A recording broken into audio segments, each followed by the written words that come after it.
오늘 은혜 받으실 말씀은 계속해서 오늘 고린도후서 마지막 장입니다. 13장 우리 8절에서 13절까지 보겠습니다. 8절에서 13절까지. 우리는 진리를 거스려 아무것도 할 수 없고 오직 진리를 위할 뿐이니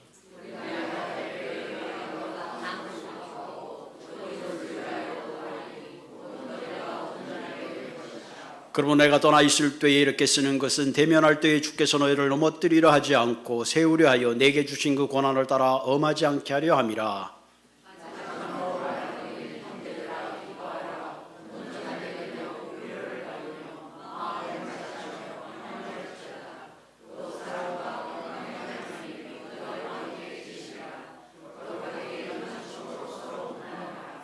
모든 성도가 너희에게 문안하느니라.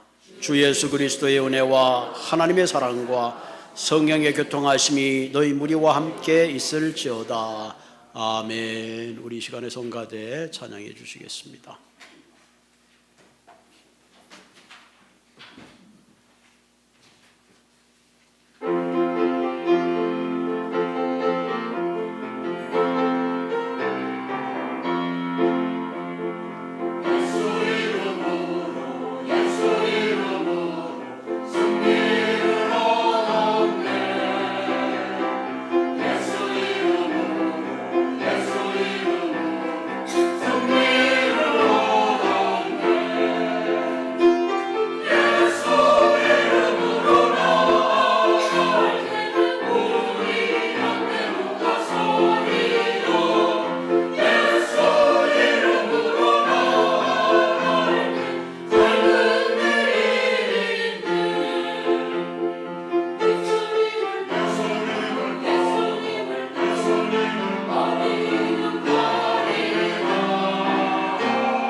은혜로운 찬양 감사합니다.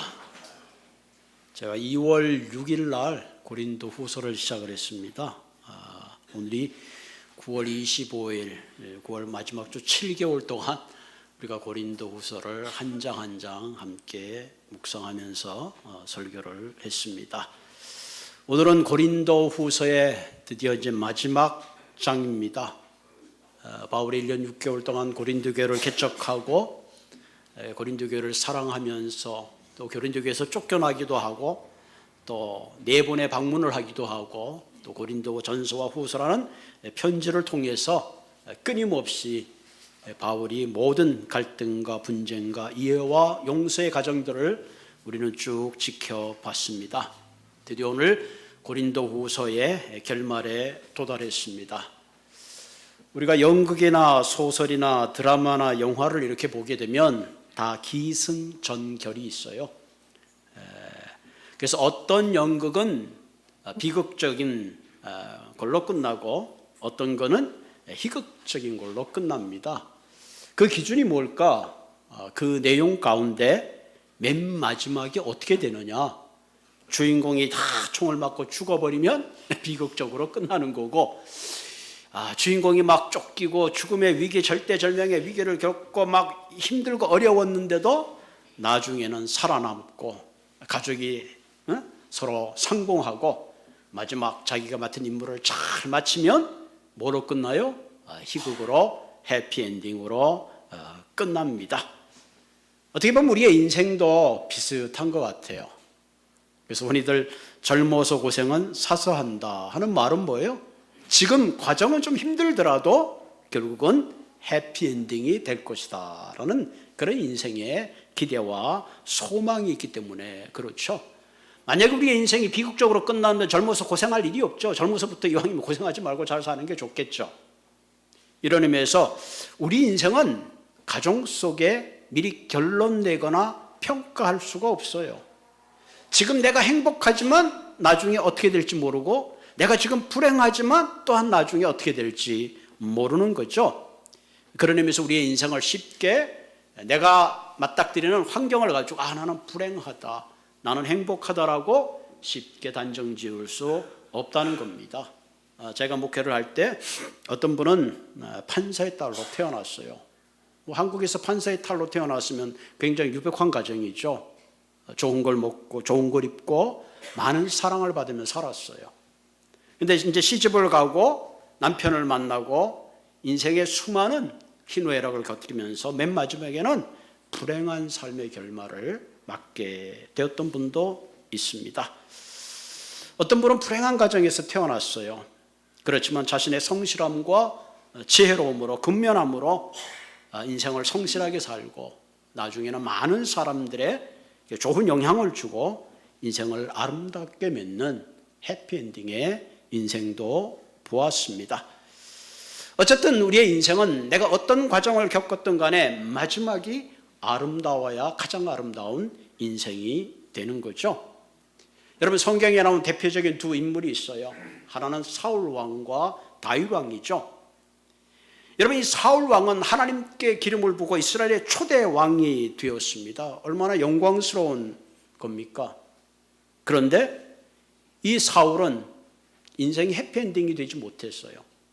다윗을 질투하고 분노로 일관하다가 결국은 하나님을 떠나게 되고 블레셋과의 전쟁에서 두 아들도 잃어버리고 그것도 전쟁터에서 스스로 칼로 자살하고 마는 정말로 비극적인 인생의 종말을 구했습니다. 반면에 다윗은 한간 목동의 아들이었어요. 그가 사무엘로 기름 부음 받을 때 그의 인생은 탄탄대로가 가는 것처럼 느껴졌어요. 그런데 사울 왕의 미움을 받아가지고 그는 자기의 고향을 등져서 심지어는 적의 나라에까지 도망칠 수밖에 없는 망명자의 삶을 살았어요. 심지어 자기를 알아보는 사람들이 있어서 마치 미친 듯이 침을 질질 흘리면서 미친 역할을 하면서 아둘람 굴 속에서 은신처에서 숨어 지냈습니다. 죽음의 고비를 넘었어요. 그러나 결국 어떻게 됐어요? 다윗은 이스라엘이 기억하는 위대한 왕이 되었고 또한 그의 혈통을 통해서 온 인류를 구원하는 메시아가 탄생했으며 실로 놀랍고 아름다운 해피엔딩의 인생을 살았습니다.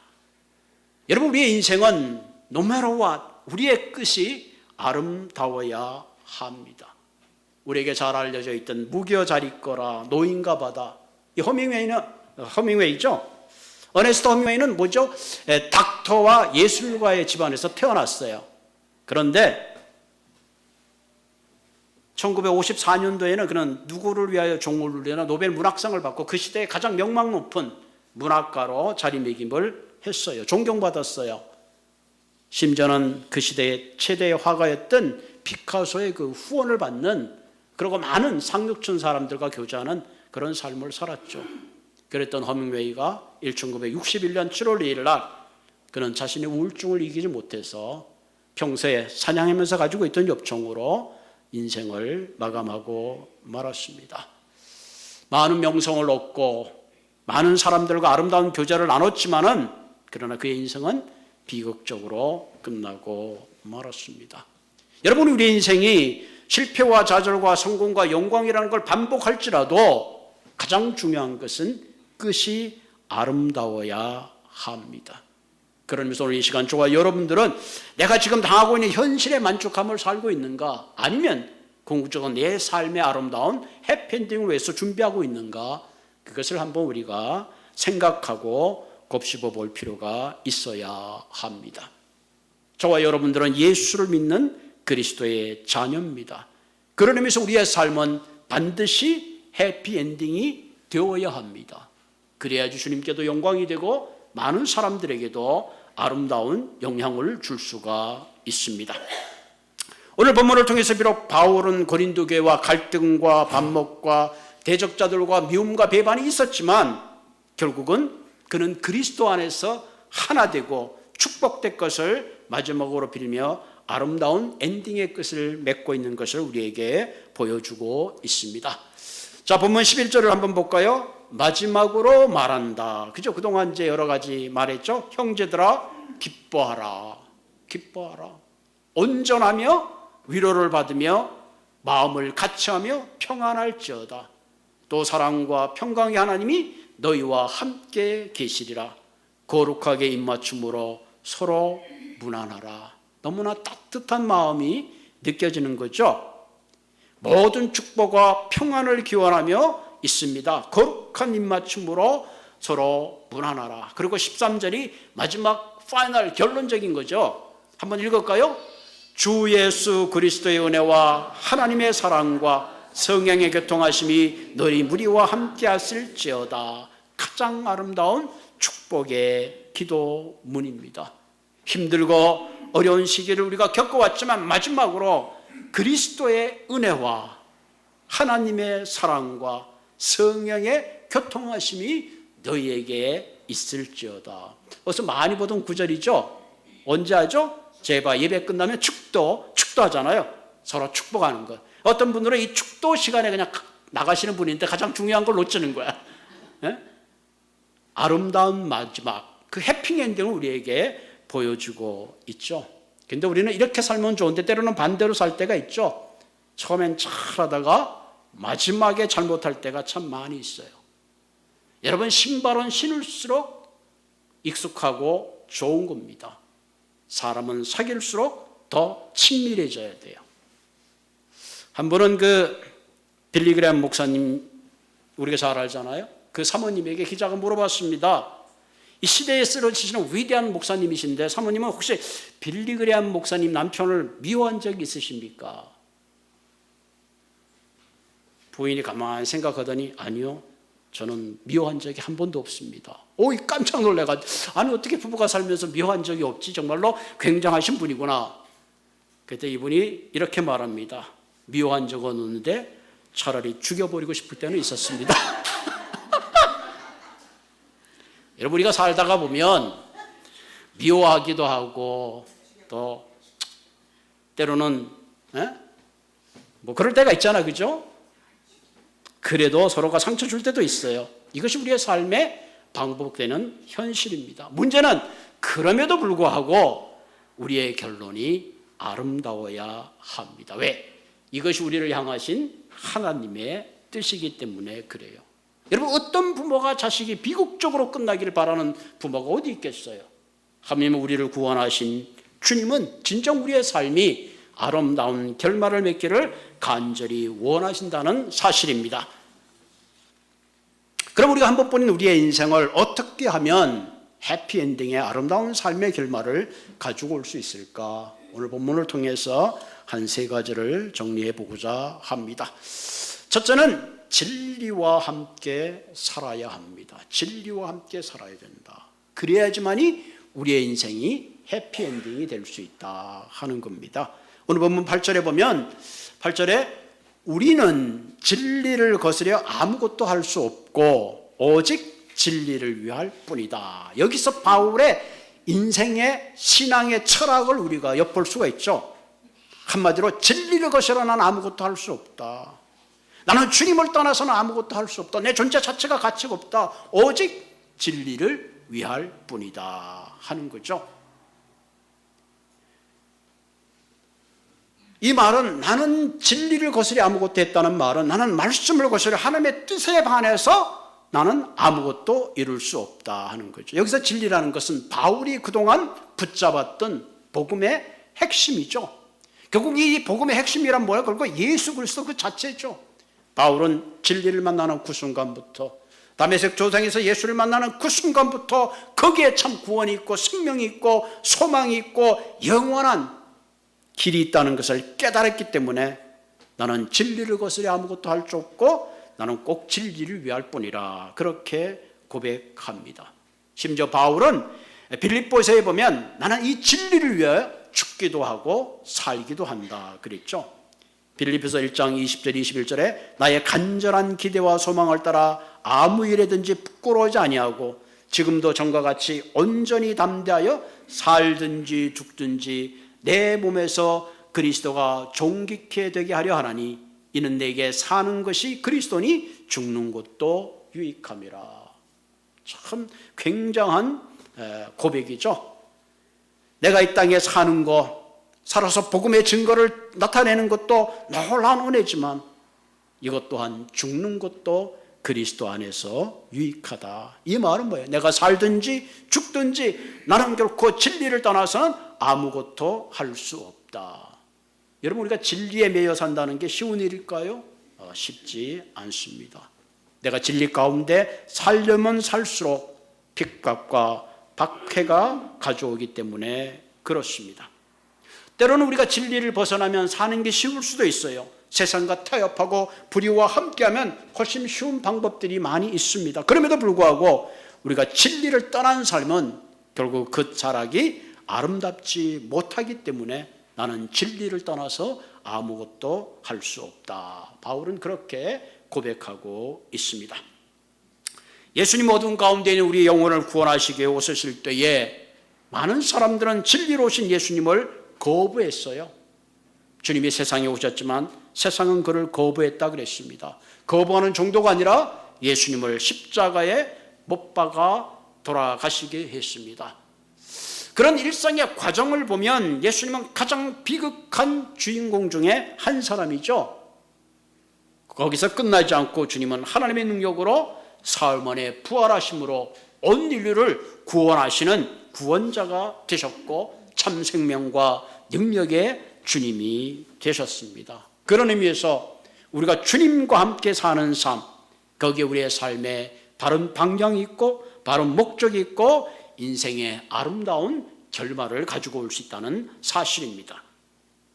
요한복음 15장 5절에 이렇게 말씀하죠. 너희는 포도나무여 너희는 가지라. 그가 내 안에 있고 내가 그 안에 있으면 사람이 열매를 많이 맺나니 나를 떠나서는 너희가 아무것도 할 수 없습니다.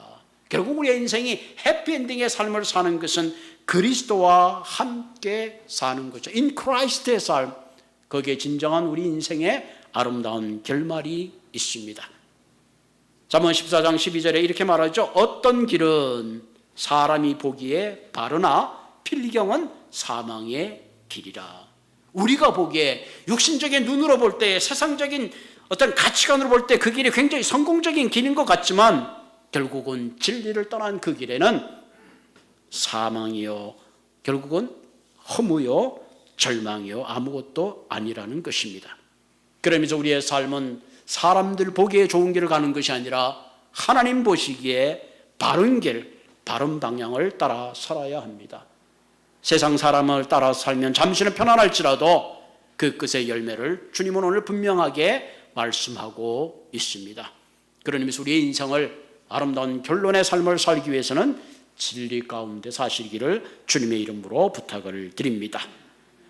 두 번째, 우리의 삶이 해피엔딩으로 끝나기 위해서는 사랑의 열망을 품고 살아야 합니다. 사랑의 열망이 있어야 된다. 오늘 본문 9절에 보면 우리가 약할 때에 너희가 강한 것을 기뻐하고 또 이것을 위하여 구하니 곧 너희가 온전하게 되는 것이라. 여기서 바울이 얼마나 사랑의 열망을 가지고 있었던가 하는 것을 알게 되죠. 한마디로 내가 약해지더라도 너희가 강할 수 있다면 나는 이것으로 기뻐한다. 여기서 구한다는 말은 간절히 구하는 거죠. 간절히 바라는 거죠. 너희들이 한 사람 한 사람의 믿음 안에서 절하고 강건할 수만 있다면 오히려 나의 연약함을 나는 더 기쁘게 생각한다. 여기서 바울의 사역의 방향이 잘 나타나 있습니다. 한 사람 한 사람을 세우고 성숙한 그리스도인이 될 수만 있다면 비록 내 위치가 약하게 되더라도 나는 그것으로 족하게 생각한다. 로마서에 보면 바울은 이런 얘기도 한 적이 있어요. 이스라엘, 이 민족이 구원받을 수 있다면 차라리 나는 내 이름이 생명책에 기록되지 않을지라도 나는 그것을 감수하겠다. 이런 얘기를 한 적이 있습니다.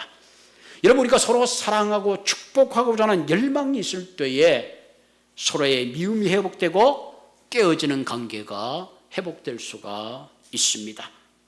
그런데 이 깨어지는 관계, 상처가 회복되는 게 쉽지가 않아요. 그 이유가 뭘까요? 내가 먼저 다가가지 못하기 때문에 그렇습니다. 내가 먼저 손을 메고 내가 먼저 용서를 구하고 내가 먼저 다가가면 회복이 일어나는데 상대가 다가오기를 기다리기 때문에 그렇습니다. 하루는 어떤 부인이 신문에 광고를 냈대죠. 남편을 아주 싼 값에 팝니다. 그랬더니 느닷없이 전화가 왔대요. 전화한 사람은 사별한 부인이 여보 그래도 같이 붙들고 사는 게 좋아.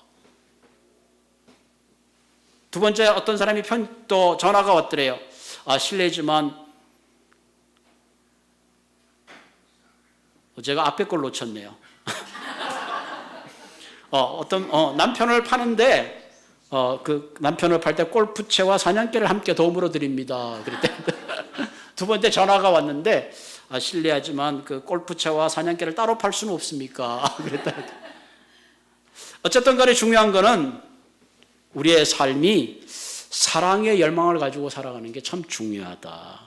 살다 보면 관계에 금이 갈 때가 있고 오해가 생길 때 있고 또 때로는 많은 그런 관계가 어려움이 생길 때가 있어요. 그런데 우리가 서로가 객관적으로 멀리서 보는 것보다는 가까이 다가가는 게 참 필요합니다.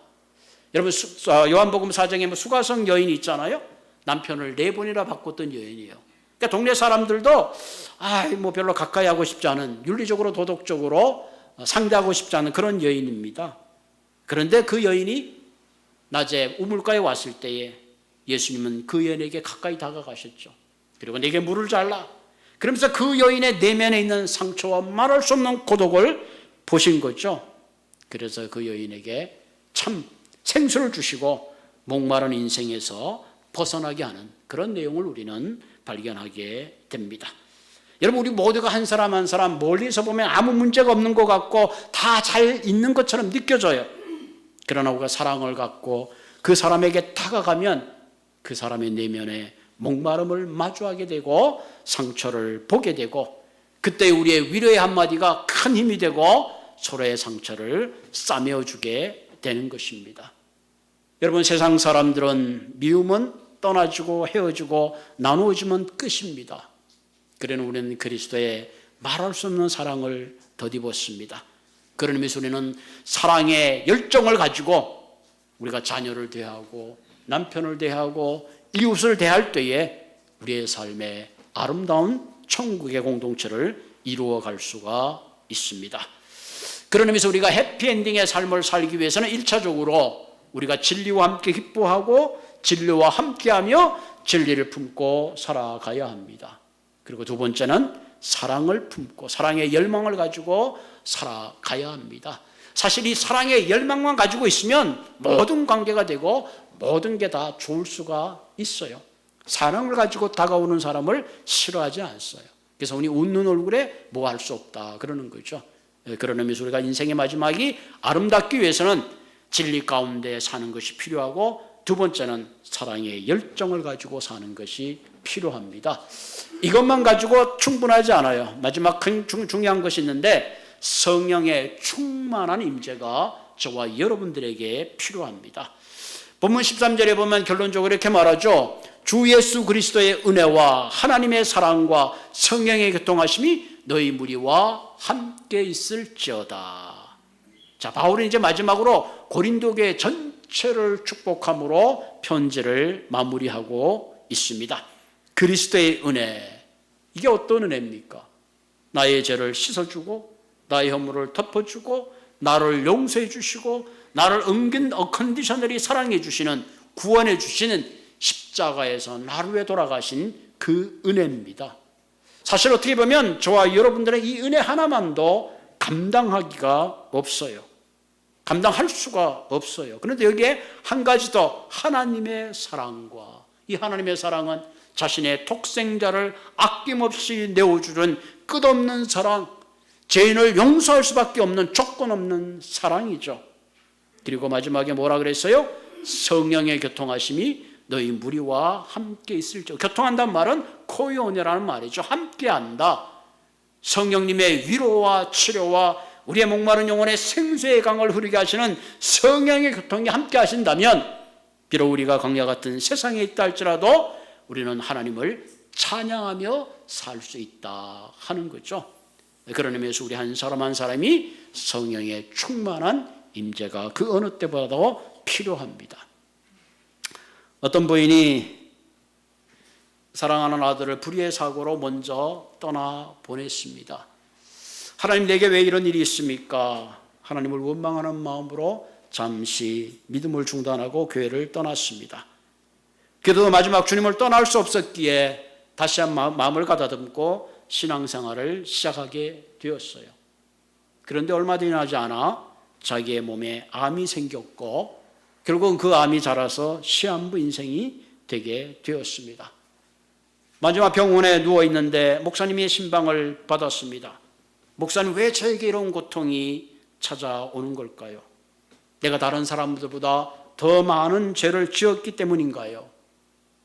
다른 나쁜 사람은 잘 사는데 왜 저에게만 이런 아픔이 찾아오는 걸까요? 목사님이 부끄러움이 한참 바라보고 이렇게 말했다고 합니다.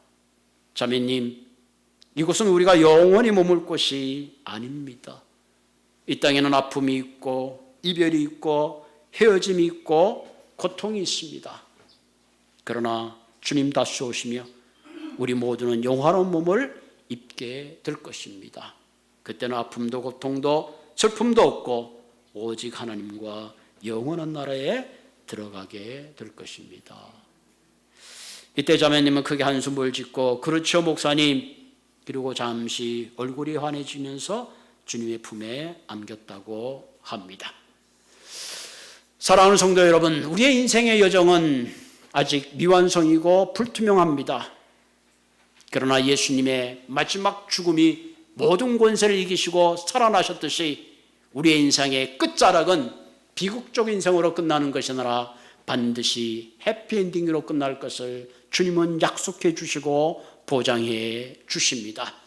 이것이 하나님이 저와 여러분들을 향하신 하나님의 뜻입니다. 우리 하나님을 프라미스 키퍼라 그러죠. 약속을 지키시는 분.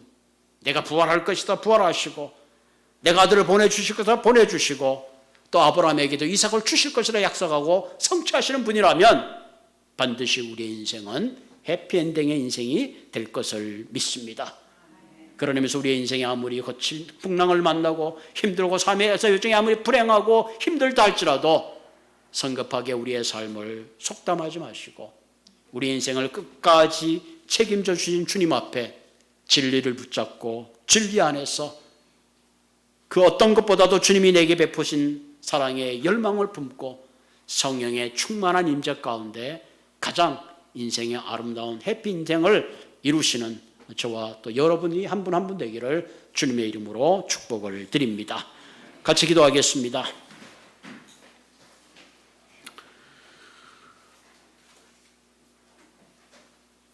내일을 알지 못하는 연약한 인생입니다. 밤의 한 경점과 같고 안개와 같은 티끌과 같은 우리의 인생이고 찰나와 같은 우리의 인생을 살지만 하나님께서는 우리에게 영원의 시간을 생각하게 하여 주시고 땅의 것이 아닌 하늘의 것을 생각하게 하여 주시고 육신의 것이 아닌 영적인 것을 생각해 하시는 하나님 참으로 감사를 드립니다. 주님이 내게 주신 사랑과 은혜를 감당할 길이 없는데 무엇보다 오늘도 성령께서 우리 한 사람 한 사람에게 마음에 다시 한번 확신을 주시고 기쁨을 주시고 위로를 주시고 능력을 허락해 주시는 하나님 참으로 감사합니다. 우리의 삶이 힘들고 어렵고 고난같고 비록 광야와 같을지라도 반드시 우리의 삶을 축복하시며 내 삶을 해피엔딩으로 끝나겠다고 약속하시는 그 하나님의 약속을 붙잡고 인내하면서 내 삶의 모든 문제와 고난과 어려움을 기도함으로 인내함으로 주님께 맡기고 살아가는 저희들 될 수 있도록 주님 인도하여 주시옵소서. 무엇과도 너희가 나를 떠나서는 아무것도 할 수 없다고 하신 말씀처럼 이제는 하나님 주님의 진리 말씀과 약속의 말씀 가운데 인내하며 살게 하여 주시고 주님의 그늘 밑에 살게 하여 주시며 주님의 사랑의 음성 가운데 살아가는 저희들 될 수 있도록 주님 인도하여 주시옵소서. 나를 향하신 주님의 그 큰 사랑 내가 경험하고 내가 입었사오니 이제는 하나님 이 땅에 그 사랑을 나누고 심는 삶이 되게 하여 주시고 상처 있고 외로운 심령을 찾아가서 내가 먼저 손을 매는 아버지 사랑의 그런 삶을 살 수 있도록 내게 더욱더 힘을 주시고 능력을 허락하여 주시옵소서. 무엇보다 하나님의 성령의 교통심이 내 삶에 늘 충만케 하여 주시고 나를 다스려 주시고 내 삶의 방향을 가르쳐 주시며 매 순간 내 의지대로 살아가는 것이 아니라 주님의 이끌림을 받는 성령의 인도함을 받는 그런 우리의 삶이 되도록 축복하여 주시옵소서. 하나님 우리의 인생이 해피엔딩이 될 줄로 믿습니다. 그 엔딩을 위해서 하루하루의 삶이 늘 하나님 주님 의지하는 삶이 될 수 있도록 주께서 함께하여 주시옵소서. 예수님의 이름으로 감사하며 기도드리옵나이다. 아멘.